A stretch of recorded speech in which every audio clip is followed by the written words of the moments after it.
Internal understanding అనేది expose కావాలి.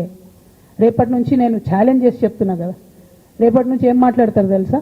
ఈ మొత్తం బ్యాచ్లన్నిటికీ సోషల్ మీడియా బ్యాచ్లు ఉన్నాయి, వీళ్ళందరికీ బాగా చాలా చాలా బ్యాచ్లు ఉన్నాయి. వాళ్ళంతా రేపటి నుంచి ఏమంటారు? నన్ను ఒకళ్ళు బీజేపీ ఆపరేట్ చేస్తుంది అంటారు, ఒకళ్ళు కాంగ్రెస్ ఆపరేట్ చేస్తుంది అంటారు, ఒకళ్ళు రేవంత్ రెడ్డి చెప్తే మాట్లాడుతుంది అంటారు, ఇంకోళ్ళు బండి సంజయ్ చెప్తే మాట్లాడుతుంది అంటారు. ఖబర్దార్ బిడ్డ, నేను ఎవరు చెప్తే ఆడేటటువంటి తోలుబొమ్మని కాదు. నాది నాది నాది నాది కేసీఆర్ బ్లడ్, నాది తెలంగాణ బ్లడ్. ఇండిపెండెంట్గా నేను అనుకున్న విషయాన్ని చెప్తున్నాను.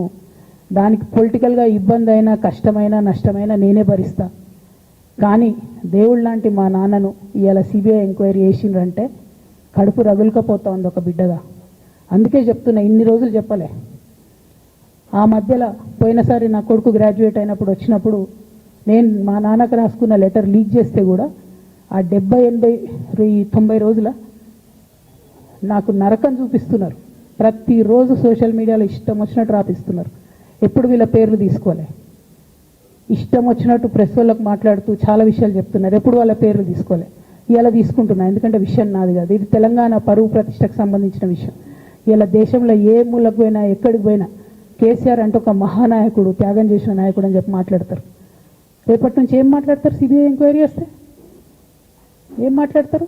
కేసీఆర్ అంటే సిబిఐ కేసు అంటారు. మా నాన్న పరువు పోతే నాకు